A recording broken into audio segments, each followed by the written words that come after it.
Hey everybody, this is Helium Lemon 15. Today is September 20th and it's 6:20 p.m. and this is The Messenger Part 20. And I'm in a really weird mood today, but hopefully I can still commentate this and, this is post-commentary again. Post-commentary seems to work well for this game. There's so much traveling. Although in this video, I didn't cut out that much traveling, just a few deaths, trying to get power seals and stuff, you know how it is, and sped through a few bits because I was like, yeah, you guys have already seen enough of the traveling in this game. But this is your first time seeing the Bamboo Creek in full, like, 16-bit glory, so I thought that, might as well leave most of this in, even though there's not that much interesting stuff happening. There's like two power seals, I think, that we get in the Bamboo Creek, and then one other secret item that I won't spoil. It's kind of like it's not really a secret. It's required for the progression of the story. Like most items in this game, except for the power seals, they're all required for the progression of the story. I've actually been feeling a little bit unwell these days. Starting Wednesday night, I started feeling a little funny, and I had a long history of asthma as a kid, and I was just like, oh, my chest is feeling tight again. But so far it's been a pretty, like, I'm usually like coughing a lot, or like I have a cold first and then I have asthma. This one, like, my throat feels funny. It doesn't kind of quite feel like I have a cold, but my throat still feels a little funny, and, like, just my chest felt tight. It feels better now. But yeah, I've been on my inhaler and stuff, and then on, like, prednisone pills, which is not fun. I mean, I think those meds have like stuff in them that makes you feel a little bit more stressed. But I've also, like, just been fighting it off, and so I feel a little bit sleepier and definitely a lot more delirious, and a lot more obsessive, it would seem, with, I don't know if that's a thing, like, when your body, like, starts fighting something off, you become a little bit more obsessed with certain things or images, or I don't know. Maybe that's just me, being a very artistic person and being obsessed with images, but I don't know. Oh, we died right there. Yeah, so it's September, it's late September, cutting back here to, like, when I'm not dead. And I've talked about, like, the technology problems that I've been having, how, like, my computer would, like, freeze up when I'm supposed to be in class. Like, that can be stressful, like, when your computer's freezing and, like, all your classes are online. Fortunately, I just have, like, one class a day. Except for Mondays, I have, like, 3 classes in a row, but, and then Wednesdays I have no class, so it's a pretty good schedule. And I'm even taking, like, an extra liberal arts class that I literally don't need to take, because I only need 1 more liberal arts credit.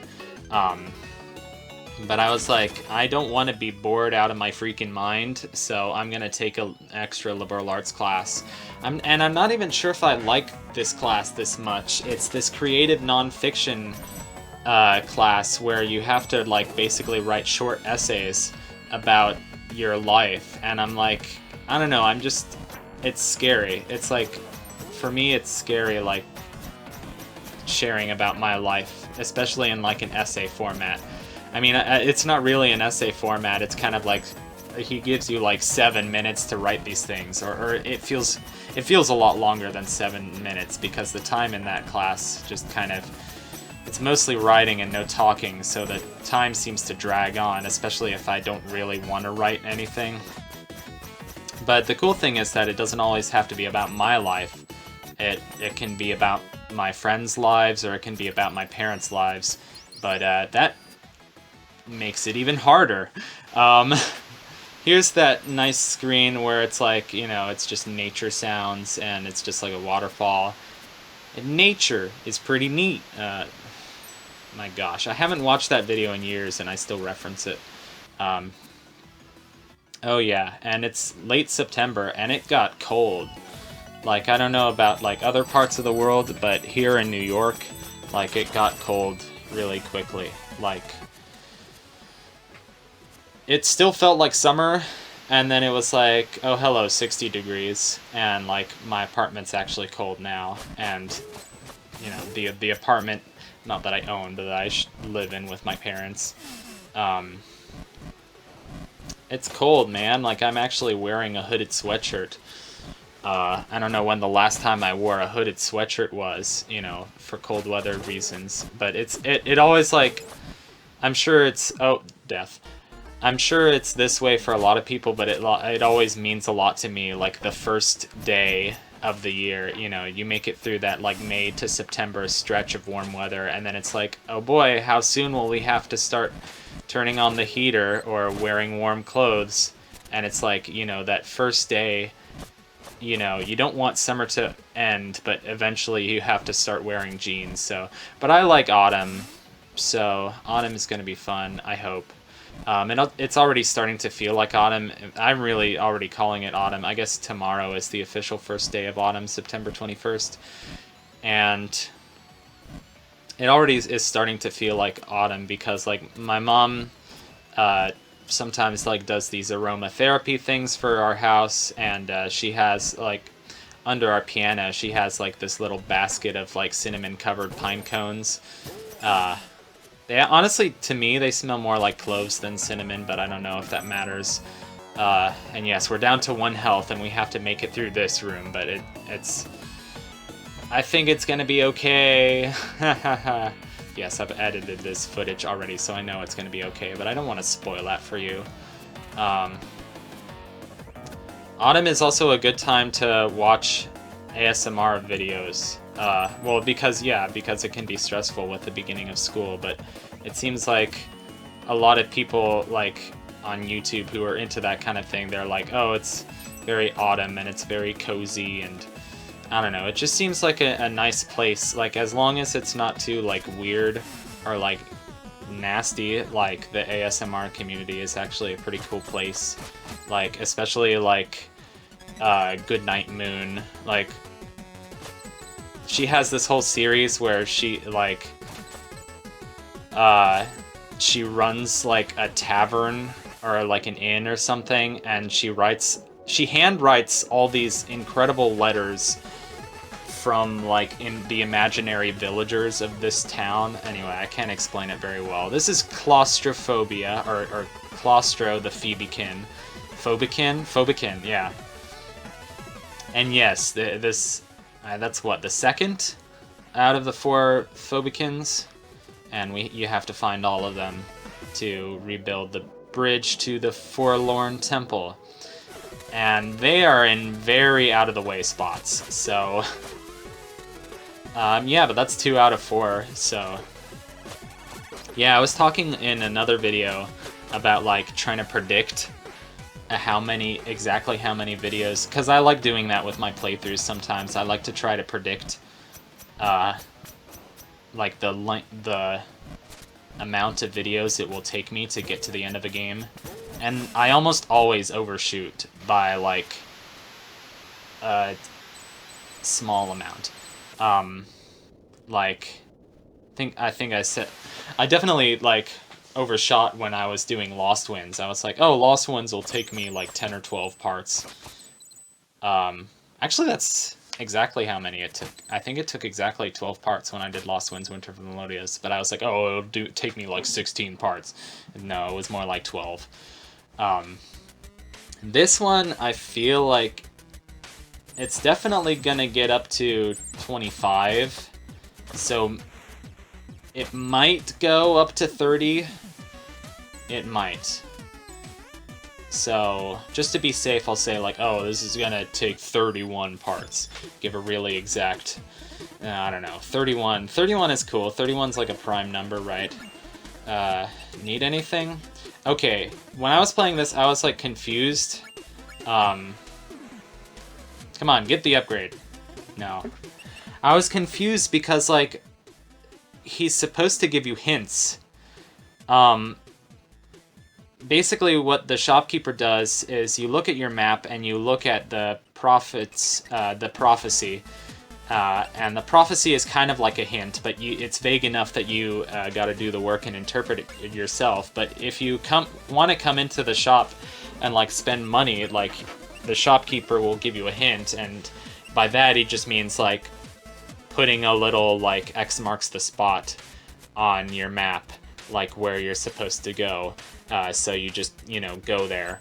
And if you noticed, like, I haven't really looked at the prophecies yet, and I haven't used a single hint from the shopkeeper yet, so I feel proud of that. I'm just going off of my memories of the last time I played this game, which was not that long ago.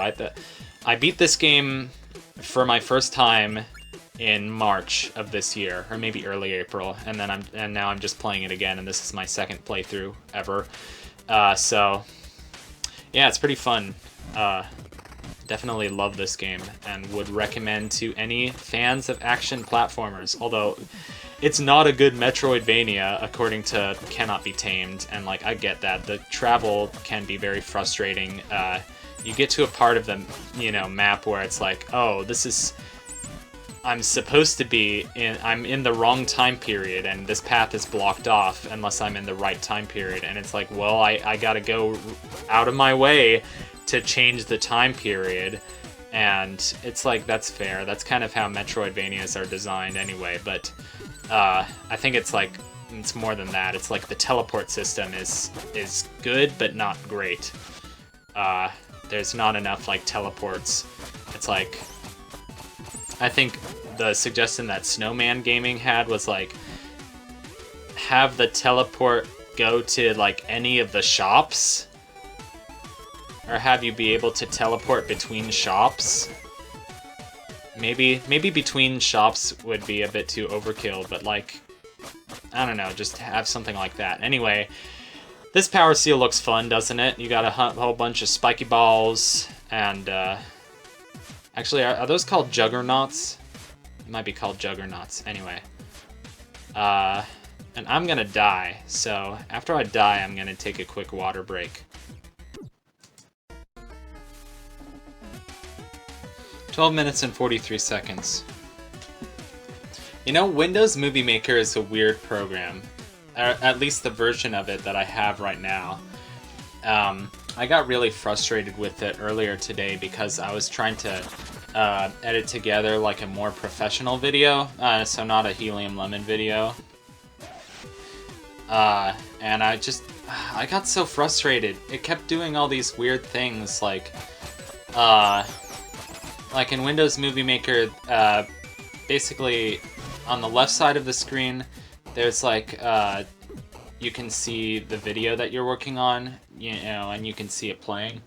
And then on the right side of the screen, and like it takes up like most of the screen, it shows you like your materials, right? And with like a little timeline. It's like the timeline, that's probably what it's officially called.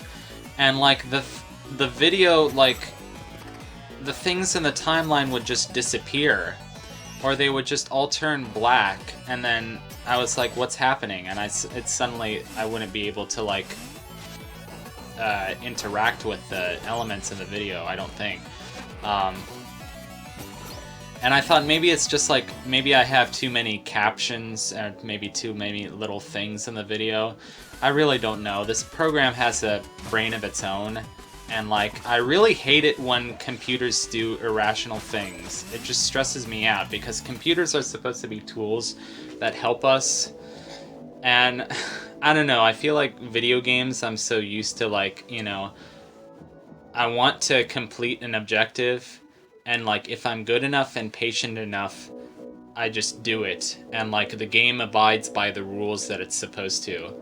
Which, that's all well and good for video games, but when normal programs like freeze up, it's just like, that's not something that normal programs like WordPerfect or Movie Maker, the things that you use to make productive things, they just freeze up. You know, they're not supposed to freeze up, or they're not supposed to turn like all black or whatever it is that, you know, whatever glitches that happen with it. And I don't know, it's just like, it's just sobering. It's like, are you gonna let the machine control you, you know? Are you gonna be stressed that, you know... Well, it is stressful because, like, you need machines to do your homework. You need, you know, need programs to do your homework. You need to be able to open PDFs for almost, like, any profession. But it's just like, you know, I'm just trying to be patient because, like, my computer works most of the time. You know, obviously I'm doing this video. My dad wants to, like, help me out, get me a new computer, and I just don't know if it's time yet. I'm also, like, nervous because I don't know how it'll affect my ability to do these videos. Although, you know, I'm thinking, like, I really do want to keep doing these videos, and, like, I might not have said anything about this yet, but, like, my Dazzle capture card has kind of stopped working. I mean, maybe I can try it again, but I was like, well, all I need is, like, something that takes something that has an AV input and has a USB cord, right? So I was like, video capture card, AV input, and these, like, $10 things from China.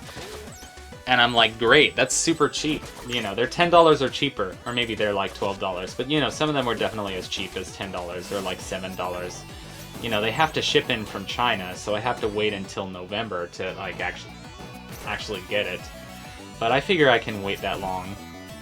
I actually have an idea for a new YouTube channel that I want to do, but I'm not ready to talk about that yet. But I feel like it'll be something good for me. It'll just be like a way to follow my passion. I'll be able to talk about music or really just anything else that I like, that I'm passionate about. And it'll involve a lot of, like, research and just patience and video editing, and, like, probably a lot of books and a lot of research, and probably, like, a lot of, like, hey, can I get this book? Is it in a library? Yeah, I don't know, but, or even doing, like, research, like, you know, I'm really interested in video game soundtracks, and it's like, well, how do you do research on that? You just have to hope there's an interview with so-and-so composer on the web. I don't know, I really like some video game music. Like, when I was in high school, I used to watch Major Third, and right now, 8-bit music theory is really popular because I see them in my recommended videos all the time, and I have friends that watch 8-bit music theory, which makes me feel kind of bad because I'm like, yeah, I'm really tempted to say, yeah, you ever heard of Major Third? And I know that they won't say, like, oh yeah, I've heard of Major Third, just because I have the feeling that he's not as popular or as flashy as 8-bit music theory. Here's the thing. You remember that earlier story about the pear tree? That's the pear tree. This area doesn't have that much of a point. It's just kind of an underpass that connects the Howling Grotto to the Quillshroom Marsh to the Searing Crags. And it's like, whoop-de-doo, they're all connected underneath. And hear this great music. Beep,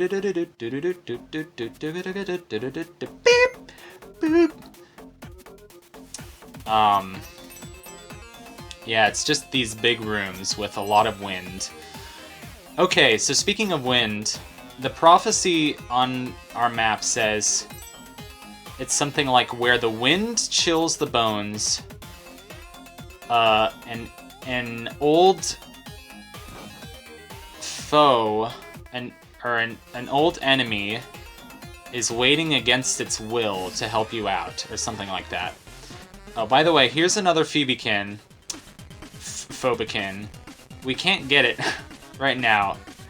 The next area that we go to will actually give us the item that we need to be able to get that Phobekin. So spoilers, but Yeah, and now we've connected to like this whole part of the level that we've already been to. So now we can warp to the Searing Crags from the Tower of Time headquarters. Whoop-de-doos, so let's just speed back. Yeah, so the first part of that hint says where the wind chills the bones. So what's the first level that you think of where the wind chills the bones? The Howling Grotto, right? Because the Howling Grotto, you get the cape or whatever, the wings, and you know, the name of the level is Howling Grotto. You think of, it's like, why is it called the Howling Grotto? Because it's a cave, and there's probably wind running through it that's making a howling sound. No. Guess what? The hint is trying to tell you about the Quillshoe Marsh. There's no wind in the Quillshoe Marsh. Like, the Quillshoe Marsh, as far as I know, there's like not a single like wind puzzle in the Quillshoe Marsh. Not that I remember, at least. It's mainly about like dodging those little mushroom guys and like opening doors and like, I guess, I don't know. Well, Bamboo Creek is with the one with all the doors and the like pulleys. I don't know what else to call them. They're like little rope trams. So that's one qualm I have about this game. The hints are not always well written, but nothing's so obscure that you won't bump into it just by traveling. Like you see an unexplored room on your map and you just go for it. And that's usually going to do you the most stuff. I also probably neglected to mention that the water maze that we saw earlier in this video. That'll be important later. Just be patient. In fact, that'll be important in the next video, because I've already recorded the gameplay footage for the next video already. So I've been interested in learning more about like 90s computer educational games. I used to have a couple of games from the Learning Company and a couple of games called Mango Plumo, and I loved Mango Plumo. So I was reading these different articles about like, these are computer games, and it was like specifically educational games, and I don't have any problem with that because I love educational games, that every 90s kid will remember. And, you know, a lot of kids played the Pajama Sam, Freddy Fish games, which I'm a bit of a newcomer to. Like, I know that they exist, but I've never played them. And I actually just got Freddy Fish 2 on Steam. I haven't played much of it, but I've already watched a full playthrough of it, so I know what's gonna happen. And I was watching a video of Thinkin' Things Collection 1, and I was like, I had this. Yeah, I remembered every single game that I saw. I had like a version with like better graphics, so it must have been like the updated version for Windows XP. Yeah, you guys remember Windows XP? I would love to see somebody who's still using a Windows XP, and the computer is like I will pay them if the computer isn't like literally hot enough to cook something by now. Poor Windows XP users, but you know, back in the day we all made use of it, right? We all played some great games on it, and then, you know, after years of use they just slowed down. It's depressing, but like, you know, it's life. Anyway, I discovered this amazing game called The Logical Journey of the Zoombinis, and yeah, 5 deaths later. And I got it on Steam. It's not the original version. It's like a version with some like HD art, but I'm absolutely in love with that game. So tune in next time for more adventures on this game, The Messenger. See you guys next time. Bye bye.